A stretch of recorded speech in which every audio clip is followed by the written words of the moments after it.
Ven Espíritu Santo, inflama nuestros corazones en las ansias redentoras del corazón de Cristo, para que ofrezcamos de veras nuestras personas y obras en unión con Él por la redención del mundo. Señor mío y Dios mío Jesucristo, por el corazón inmaculado de María, me consagro a tu corazón y me ofrezco contigo al Padre en tu santo sacrificio del altar, con mi oración y mi trabajo, sufrimientos y alegrías de hoy, en reparación de nuestros pecados y para que venga a nosotros tu reino. Te pido en especial por el Papa y sus intenciones, por nuestro obispo y sus intenciones, por nuestro párroco y sus intenciones. Oh Señora mía, oh Madre mía, yo me ofrezco del todo a ti, y en prueba de mi filial afecto te consagro en este día mis ojos, mis oídos, mi lengua y mi corazón, en una palabra todo mi ser, ya que soy todo tuyo, oh Madre de bondad, guárdame y defiéndeme como cosa y posesión tuya. Amén. Dice el Evangelio de hoy así: llegado Jesús a la región de Cesarea de Filipo, hizo esta pregunta a sus discípulos: ¿quién dicen los hombres que es el Hijo del Hombre? Ellos dijeron: unos que Juan el Bautista, otros que Elías, otros que Jeremías o uno de los profetas. Díceles él: ¿y vosotros, quién decís que soy yo? Simón Pedro contestó: tú eres el Cristo, el Hijo de Dios vivo. Replicando Jesús le dijo: bienaventurado eres, Simón, hijo de Jonás, porque no te lo ha revelado esto la carne ni la sangre, sino mi Padre que está en los cielos. Y yo a mi vez te digo que tú eres Pedro, y sobre esta piedra edificaré mi iglesia, y las puertas del infierno no prevalecerán contra ella. A ti te daré las llaves del reino de los cielos, y lo que ates en la tierra quedará atado en los cielos, y lo que desates en la tierra quedará desatado en los cielos. Entonces mandó a sus discípulos que no dijesen a nadie que él era el Cristo. Desde entonces comenzó Jesús a manifestarle a sus discípulos que él debiera a Jerusalén sufrir mucho de parte de los ancianos, los sumos sacerdotes y los escribas, y ser matado y resucitar al tercer día.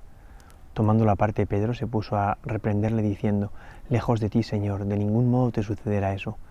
Pero él, volviéndose, dijo a Pedro: quítate de mi vista, Satanás, escándalo eres para mí, porque tus pensamientos no son los de Dios, sino los de los hombres.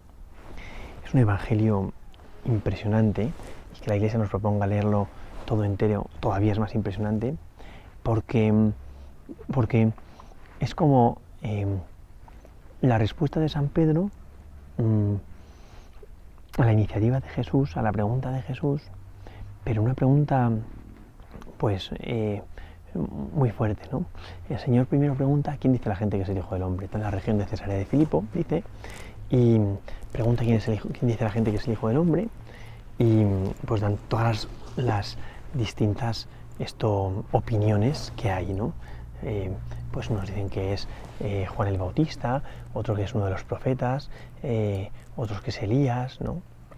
O sea, cuando Jesús pregunta qué opiniones tiene la gente sobre él, es muy fácil la respuesta, porque en esa respuesta uno no invierte nada, uno simplemente cuenta los últimos chismes que ha escuchado sobre Jesucristo. ¿Quién es el Hijo del Hombre? Pues unos opinan que un revolucionario, otros opinan que no sé qué. Eso es muy fácil responder a esa pregunta, ¿verdad? Porque no me implica la vida, porque yo no me comprometo en lo que respondo. Qué distinto es cuando me preguntan a mí cara a cara, como le sucedió a San Pedro y a los apóstoles: ¿y vosotros? ¿Quién decís que soy yo? Claro, esa pregunta ya no se responde tan fácilmente, ¿no? Porque en la pregunta sobre quién es el Hijo del Hombre, preguntado a mí directamente, esa pregunta se responde con la propia vida, ¿no? Y tengo yo que demostrar con mi vida que la respuesta que doy es verdadera, ¿no? Claro, cuando digo las opiniones de los distintos personajes que hay en la calle sobre Jesús, no me comprometo. Pero cuando digo quién creo yo que es Jesús, ¿no? De hecho, a mí esa pregunta siempre me ha interpelado, ¿no? ¿Y tú quién dices que soy yo?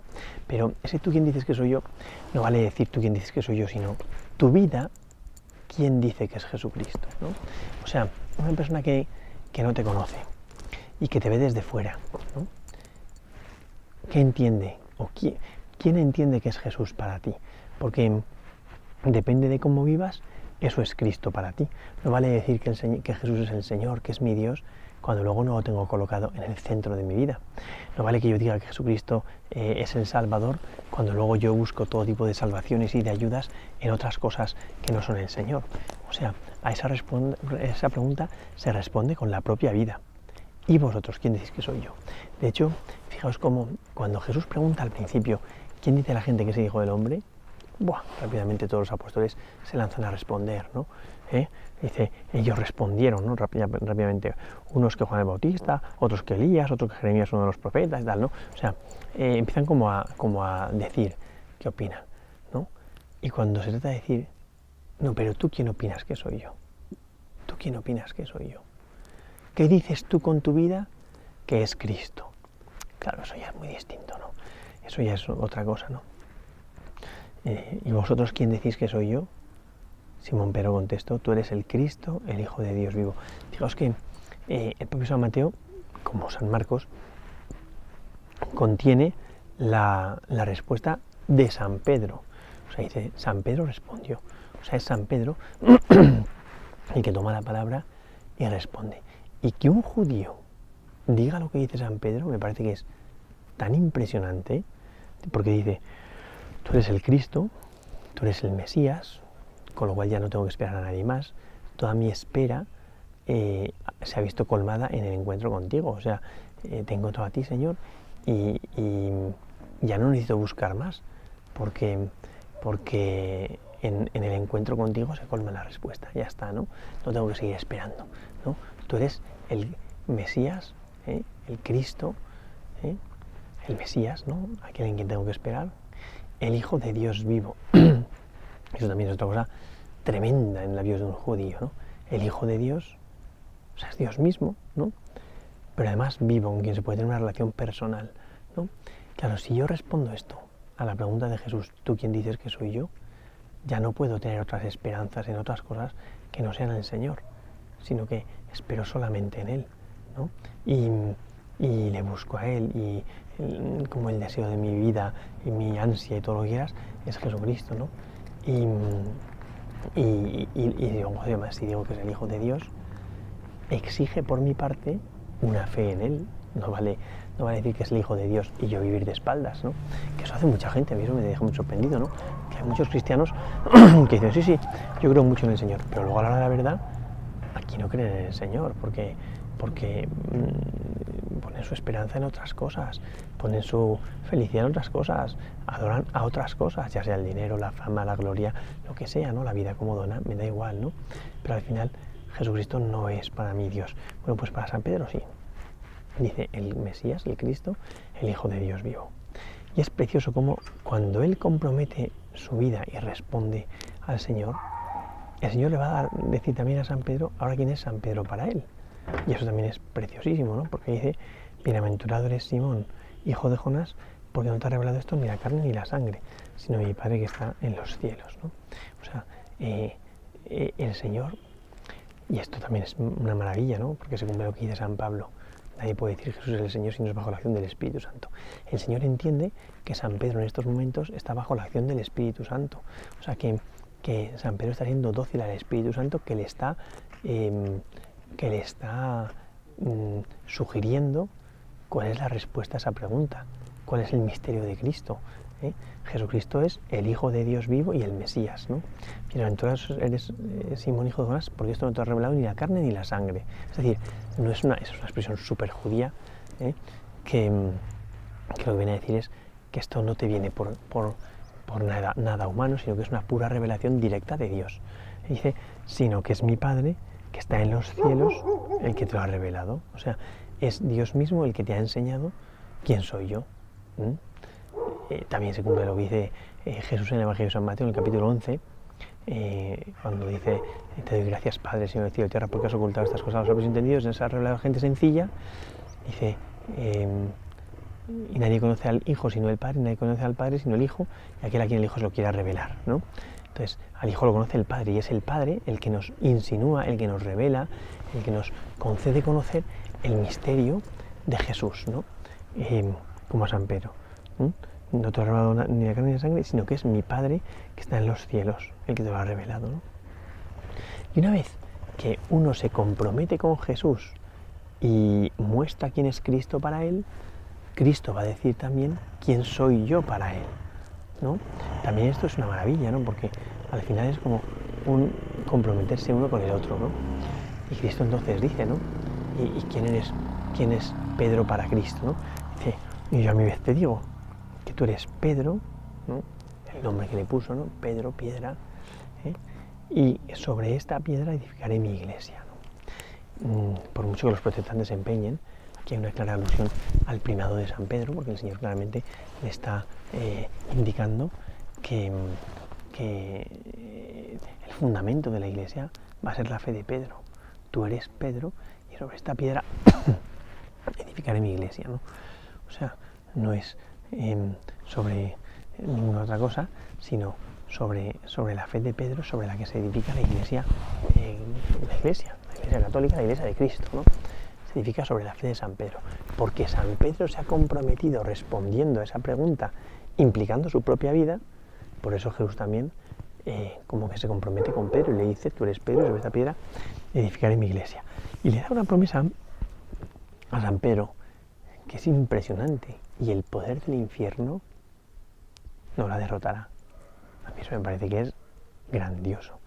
O sea, el Señor promete que la iglesia estará asistida por Él y que el poder del infierno nunca podrá por encima de la iglesia. Podrá desatarse contra la iglesia, podrá hacer sufrir a la iglesia, pero nunca estará por encima de la iglesia. El poder del infierno no la derrotará a la iglesia, ¿no? El poder del infierno no lo derrotará a la iglesia. Y yo creo que esto también nos hace entender, ¿no?, lo que luego el Apocalipsis contará, porque en el Apocalipsis sabemos que el protagonista del Apocalipsis es la iglesia, ¿no? Y ahí se ve todas las peripecias de la iglesia, que sin embargo levanta la mirada hacia el Señor porque sabe que el poder del infierno no la va a derrotar. A mí esto me llena de esperanza, ¿no? Me da una alegría impresionante, porque pienso, mira que los propios pastores de la iglesia somos un desastre, y que nosotros mismos somos la peor propaganda para la iglesia. Y no me refiero solo a los pastores, sino los propios cristianos. Ya dice el Concilio Vaticano II que la principal causa del ateísmo en el mundo son los propios cristianos, ¿no? O sea que nosotros mismos a veces hacemos un flaco favor a la iglesia. Pero qué gozada saber que el poder del infierno no derrotará nunca a la iglesia, que la iglesia es santa porque tiene al Espíritu Santo y que es el que garantiza su permanencia y supervivencia hasta el final de los tiempos, ¿no? El poder del infierno no derrotará a la iglesia. Y luego le insiste en el primado, ¿no? A ti te daré las llaves del reino de los cielos. Y lo que haces en la tierra quedará atado en el cielo, y lo que desates en la tierra quedará desatado en el cielo. Esta es una expresión también muy típicamente judía, el poder de atar y desatar, que se le daba al encargado de la comunidad, al responsable de la comunidad, al sumo sacerdote, en principio, ¿no? Que es el encargado como de acoger o de rechazar a alguien en la comunidad, de atar y desatar, ¿no? Pero le añade una cosa muy seria, y es que la acción de Pedro tiene una repercusión en el cielo. O sea que el poder de las llaves, que va vinculado al primado, y del primado se deriva o se derrama después, o se traspasa a todos los que de él dependemos, el poder de las llaves es de Pedro, que ostenta el primado en la iglesia. Por mucho que algunos se empeñen en decir que el primado no estaba en los comienzos de los siglos, el primado viene directamente de Jesucristo, ¿eh? Es una cosa de institución divina, ¿no? Te daré las llaves del reino de los cielos, y lo que haces en la tierra quedará atado en el cielo, y lo que haces en la tierra quedará atado en el cielo, ¿no? Atar y desatar, el poder de atar y desatar, ¿no? Y después ya manda enérgicamente que no se lo digan a nadie y tal, fenomenal. Detrás de esto, que eso es lo sorprendente, y que venga seguido y que la iglesia quiera que seguido lo leamos, ¿no? Detrás de esto viene el primer anuncio de la pasión, ¿no?, donde el Señor con toda claridad muestra cuál va a ser el destino del Hijo del Hombre, acabando de vincular a San Pedro a su propia persona, ¿eh? El Señor acaba de vincular a Pedro al ministerio, ¿no?, y a Jesús, por tanto, ¿no? Pero le va a enseñar cuál es el camino de la misión. El camino de la misión es este, ¿no? Comenzó Jesús a enseñar a los discípulos que él debía ir a Jerusalén, sufrir mucho de parte de los ancianos, sumos sacerdotes, los escribas, y ser matado y resucitar al tercer día. O sea, claramente le muestra cuál es el camino de la pasión, muerte y resurrección. Es el camino de la redención, ¿no?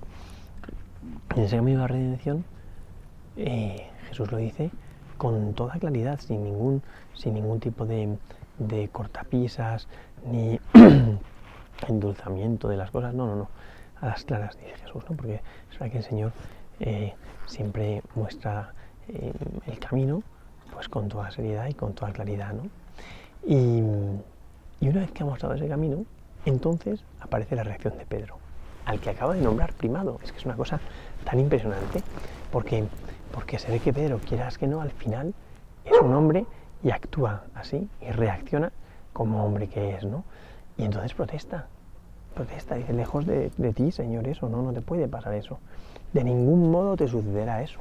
O sea, al final, el Señor acaba de mostrar a Pedro cuál es el camino de la redención, le acaba de asociar a Pedro también a la redención, pero Pedro no termina de aceptar, como nos pasa a todos, que nos cuesta muchísimo, aceptar que el camino de la redención implica la entrega de la vida, que ese confesar a Jesús como el Mesías, el Hijo de Dios vivo, implica vincular mi vida con Él, porque ya no tengo que esperar a nadie más que no sea Jesús, porque Él es el Mesías, y a la vez porque creo en Él como el Hijo de Dios, ¿no?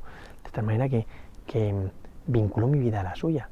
Pero claro, ¿qué sucede? Que cuando el camino de la redención implica entregar la vida, esto cuesta un poquito más, ¿no? Y entonces San Pedro dice, no, de ningún modo, Señor, no te sucederá eso, no te puede suceder eso, lejos de ti, que suceda tal cosa. Y la respuesta del Señor a mí me deja impactado. A mí me dice el Señor un día en la oración y no sé si me recupero. Yo entiendo que San Pedro debía ser de piedra, ¿no?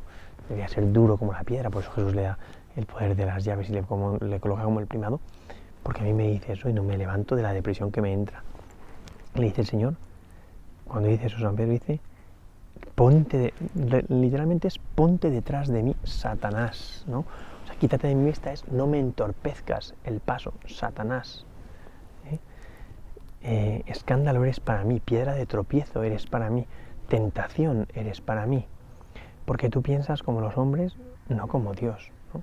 Claro, el Señor a San Pedro, fijaos que al principio le dice que bien, Pedro, que estás inspirado por el Espíritu Santo que te lleva a confesar la fe, pero a ese mismo Pedro, al que inspira el Espíritu Santo en un determinado momento para que confiese la fe, poco tiempo después, nada, segundos después, le va a inspirar el demonio y se va a convertir en piedra de tropiezo para Jesucristo. Escándalo eres para mí, quítate de mi vista, apártate de mí, Satanás. El Señor reconoce o delata en San Pedro a Satanás y eso es una cosa pues, muy grave, muy seria. Quítate de mi vista, Satanás, que tú piensas como los hombres y no como Dios, ¿no? ¿Qué nos dice esto?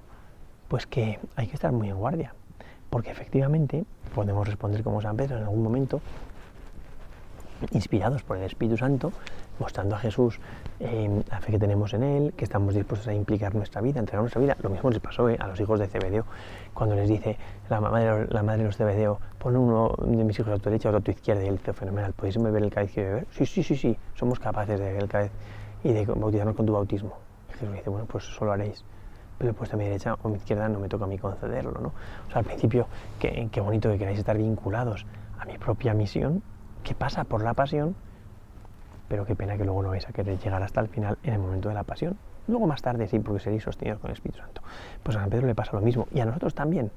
En momentos nos sostiene el Espíritu Santo en la confesión de nuestra fe, y que es una maravilla, y que queremos decirle que sí al Señor, y que le queremos muchísimo, pero pocos segundos después nos inspira el Espíritu Santo, el diablo, y como somos tan frágiles, acabamos sucumbiendo, y nos tiene que decir el Señor, quítate de mi vista, Satanás, que eres un escándalo, piedra de tropiezo eres para mí, porque piensas como los hombres y no como Dios.